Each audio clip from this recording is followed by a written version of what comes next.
Hey everyone, welcome to our midweek activity here. This is likely going to be the last activity that we do for this week, just for the sake that this might be a little bit more of an involved task for you folks and I don't want to overwhelm you. So we're looking at circuit diagrams today. We're picking up off of our electricity or electrochemical portion of our electricity unit that we were talking about on Monday, where we were leaving off with batteries, and I did my whole little cheesy breaking bad rip off. Anyways, we're moving into circuit diagrams. And how to exactly draw circuits. So we can recall that a circuit can be thought of as some kind of a loop. And I mean, you've heard circuits before, maybe not in the electricity terms, but in something like that thing in the States, the Daytona 500, where they watch race cars go left for 5 hours.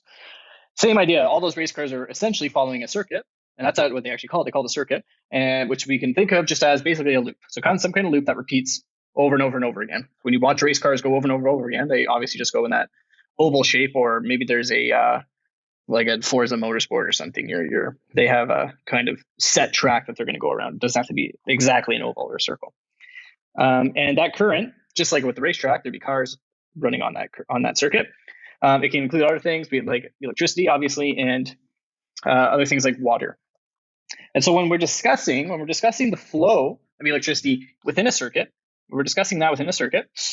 we can use the flow of water as an analogy. And sometimes, usually this is kind of helpful here. And I might throw a snippet of a Bill Nye clip in here right after I explain this, just because he might be able to drive the point home better than me. But essentially what we have here is we have this kind of water system. And this is like a water piping that just goes round and round and round. And you're at the center here. And you have this little lever that you can push back and forth. And what that does is it essentially turns this water wheel here. And as this water wheel turns, it pushes the water out through here, and over it goes until you stop pumping that water wheel. And in this, you are essentially the battery in this case. You are doing the work that's generating all of this flow here. So what we can say is, because this is a key term that pops up, is you're powering or you're providing the work. And actually, we won't even put it in quotes because work is its own little science term, and that's basically just you are providing it's kind of like an overall energy for the system. You're working the system. And then what we could say is that, okay, so this water, oh my gosh, it's representing the current or the flow of the current. And we can talk about two things with this. We could talk about how fast this water is moving, which would be current, right? Because with that one video that we looked at on Monday, with the demonstration video that I linked to at the end of that assignment, the one guy was the demonstrator. He was saying that voltage doesn't actually kill you. So let's say like the amount of water here doesn't necessarily kill you, but it's how fast this water is moving that can really pack a punch and be deadly, right? So this is the current. So depending on how fast we're pumping, the current's going to be higher here, right? And another way that we can think about is that there's also the current is flowing in this direction. So it's going from our left to our right all the way around this wheel. And that matters, especially when we're looking at how to wire certain things around our house, because sometimes certain appliances, like light bulbs, they can only work when they're wired a certain way because they want to have electrons flow through them in a certain direction. And so that matters. And we're going to talk about this with a fun activity after. So what we can also do with this is, since we do have water moving, well, we can for sure, let's pretend there's a little generator behind here. And let's pretend that generator is attached to this little wiring setup here, where we have a little LED light bulb down here.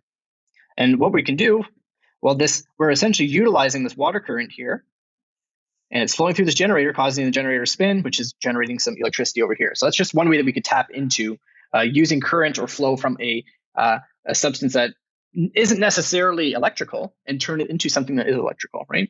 So we're turning this motion here of the water, turning a turbine into electrical energy over here. And that's what happens with dams and a bunch of other things, hydropower, right?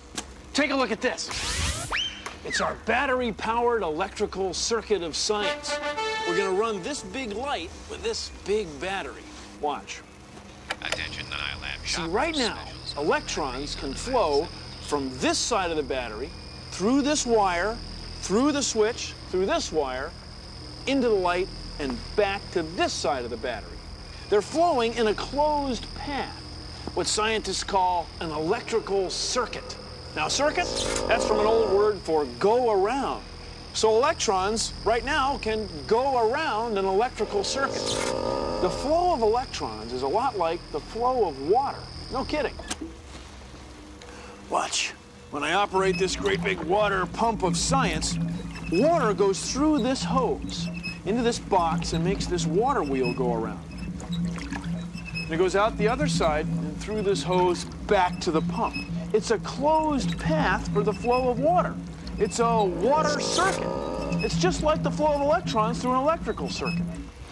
Electricity is a very versatile form of energy.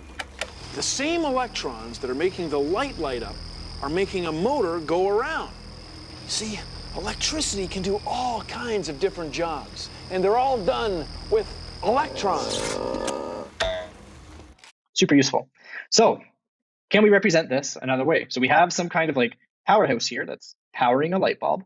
Well, how about what if we had just a regular setup where we had in this case, a 12-volt battery, and what we have going on here is this orange line is a wire.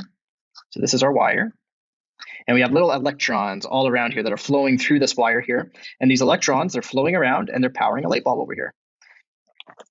They're powering a light bulb. So, there's a few things we could talk about with this. Let's first start with our power source here. So we have a battery over here.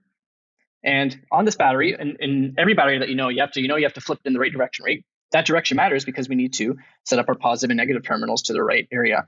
So again, our positive terminal, we can think of this as kind of where electrons are going to flow to and then eventually flow out from. And we're going to talk about that direction in just a bit. Then we have a negative terminal. And again, this is just kind of like a source. We can think of this as a source of electrons, okay? And on this wire, we can pretend we have copper wire here, just like Walter White. Copper likes to have electrons flow through it. And what happens is the electrons flow through, they hit the source here of a light. The electrons get brought down a little bit of energy because we have to power this light now. Then they flow back out and then they complete the circuit so that all of this can keep on going around and around, right? That's the whole key to a circuit, is that this loops over and over and over. So let's talk about direction just really quickly. There's two ways that we can look at direction. So normally we like to say that and we're going to call this unconventional.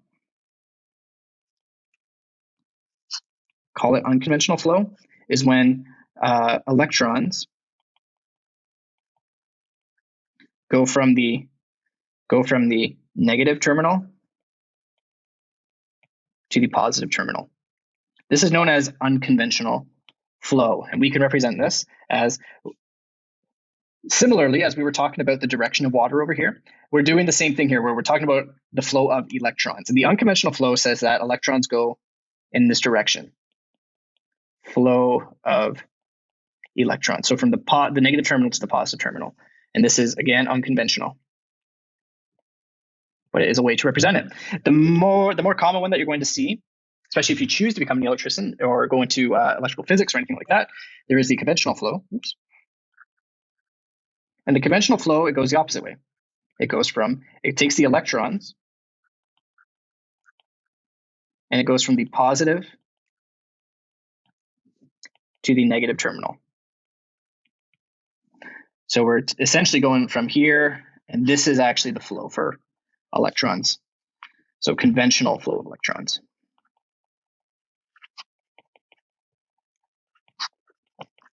And honestly, don't get too hung up on that because it's all about point of view at this point. You can either view electrons as coming from the negative terminal and they get attracted to the positive terminal, or you can view them as coming from the positive terminal to the negative terminal. I don't recall off the top of my head why this is why the conventional one comes from the positive and goes to the negative. But for the sake of this video and just keeping it short, just take my word for it that is the conventional way. If someone actually has an electrician for a parent or knows someone and wants to tune me in, let me know, because I'm actually quite interested to know.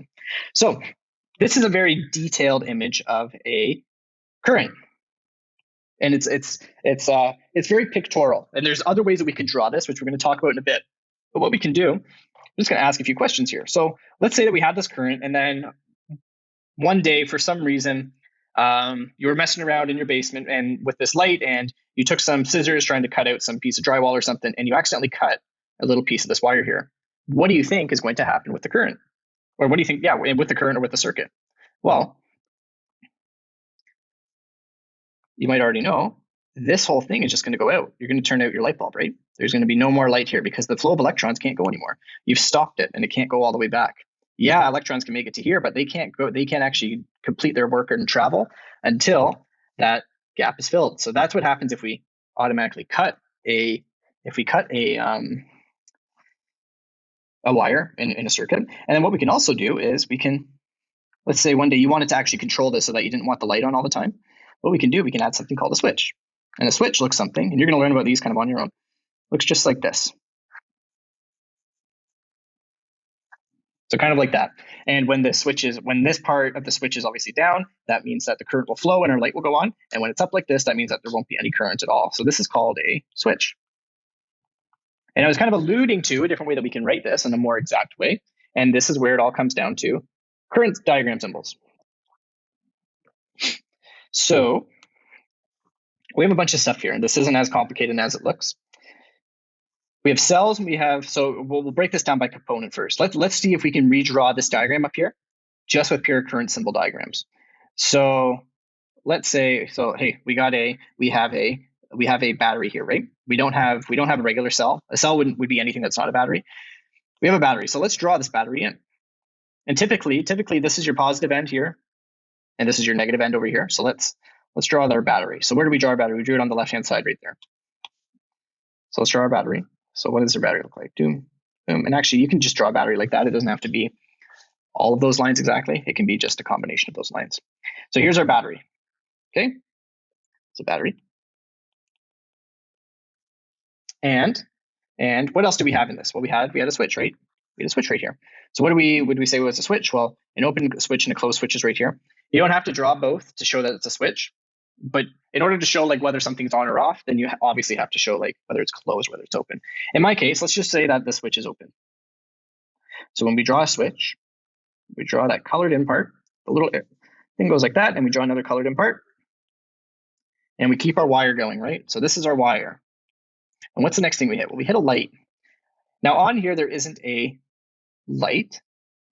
We don't really know what a light would be, but lights are also, we can also think of them as loads because lights are taking, or they're taking a little bit of that electricity, we can think of it, or that current away. It's using up some of that current so that we don't short circuit our circuit, right?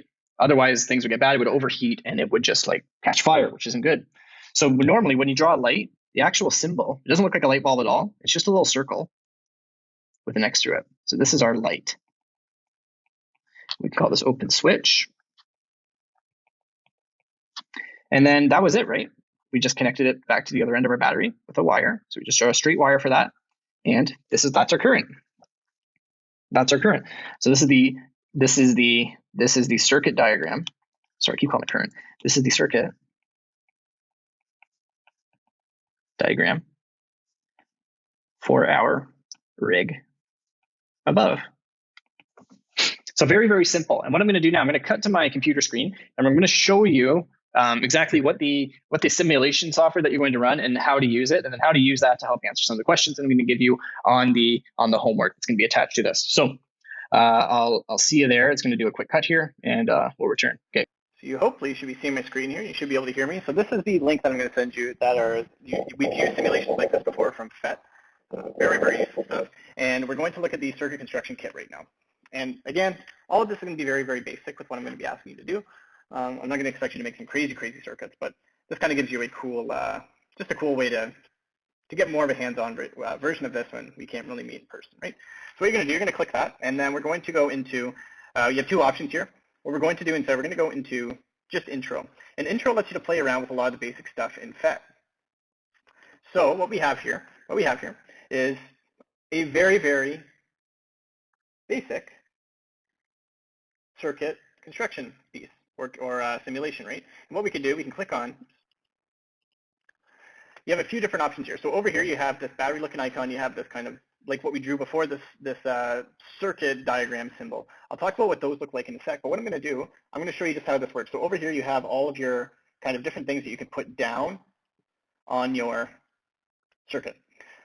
So if we want to put a battery here, and you can rotate it by just, so all you do is just click and drag. And all you do is you can kind of rotate it any way you want. So let's see if we can make it the same as we made in our actual circuit there. So we have this battery, and what we said, well, we also had a switch. So I'm just going to put in all my components first.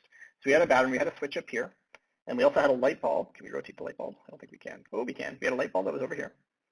And I think that was it, right? And then so now all we need to do is just connect these with a wire. So if we do that, what you can do is do something like this. You don't even have to. Oops. If you want to disconnect something, all you have to do is just click that joint and then hit the scissors here and it'll disconnect it for you. We can make this just like it looks like in our picture there. So we had that. Bring this over. Bring this, drag it down to our light bulb. And your light bulb, you're going to notice it has 2 connection points. So just make sure that whenever you're connecting something, that you're taking up all the connection points. And finally, we're going to connect this with our wire. But you notice nothing's turning on here. So why is that? Why do you think nothing's turning on? Well, it's because our switch up here it's open, right? It's not completing the circuit. So until we actually click that, now we can see the switch close. And notice also the flow of electrons. So this is doing the unconventional method here. It's coming from the negative terminal, going all around and going all the way to the positive terminal. So this is our unconventional flow. Conventional flow would go the other way, so becoming conventional flow of our current would say that our current's actually going this way. But again, we don't need to get too caught up in that. So you could play around with this. So we can close our switch again. Open it up. We can close it. We can open it. We can close it. We can open it. We see how that current turns on and off our light bulb here. So what other things can we add to this to make this a bit more interesting? Well, we could talk about what if instead we threw something in this. What if instead we threw something in this that cut down, and I'm going to cut down this one over here. What if we threw something in that essentially cut even more of that voltage that's coming through here? But what we can do, we can add something called a resistor. And a resistor is something that it takes up even more of our current. Like it really restricts the flow of the electron. And so what you'll notice is when we didn't have that resistor here, our lines on our light were pretty big. But watch what happens now if we close our circuit. Notice those lines there, they're not as big as when we had the resistance. And what's really cool is that you can click this as this is running, and you can increase the resistance. So what do you think is going to happen if I make the resistance more? We're going to see the light really diminish. If we remove all of it, we get back to our normal flow here and a normal brightness. We increase it. There's a lot of electrons that are being held up here. Not as much are being able to go get powered through this at a faster rate. And we have a less bright light bulb. The faster they can flow through, the brighter our light bulb is going to be. And what's even cooler is we can bring a voltmeter right here. And right now our voltage is reading at -9 volts. That's how much kind of like you think of as power is running through this light bulb. And watch what happens to this voltage if we increase our resistance. See that? It's pretty crazy, eh? We see that the voltage drops. It drops as we increase the resistance here, or as we slow down the amount of the current that is actually flowing through that light bulb. So go fast, no resistance, high resistance, right? So there's a bunch of different stuff that you can do here. I'm just going to take the voltmeter off right now, and we'll make this go nice and fast again. Other things that you can kind of play around with here is you can see if different materials can conduct electricity. So for example, let's remove this resistor, and let's see if we can put a dollar bill there, and you see that, hey, it's not conducting anything, obviously. And then we can do this with a bunch of other stuff here, right? So dogs, hands, pencils, erasers, right?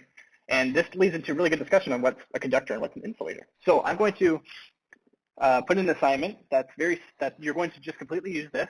You're going, depending on what your situation is at home, you might have to print it off or take some screenshots of your screen here and attach it into the document to show me some of the answers. But other than that, I'm going to let you go to that assignment and get that done. This is kind of a pretty fun simulation software. And so last part, let's actually bring back that resistor, because I might ask you on the assignment to draw what this diagram looks like, but not in this form. I want you to draw it in a circuit diagram form. And what you can do, this brings us over here. We can take we could take, instead of drawing the battery here, we could take and go to circuit diagram mode. And you see how the whole thing changes back into a circuit diagram. And so you would just use this to basically represent what the circuit is. Don't draw the blue circle. That's not what you need to do. But draw just the black line, and that would be what the circuit diagram looks like for this specific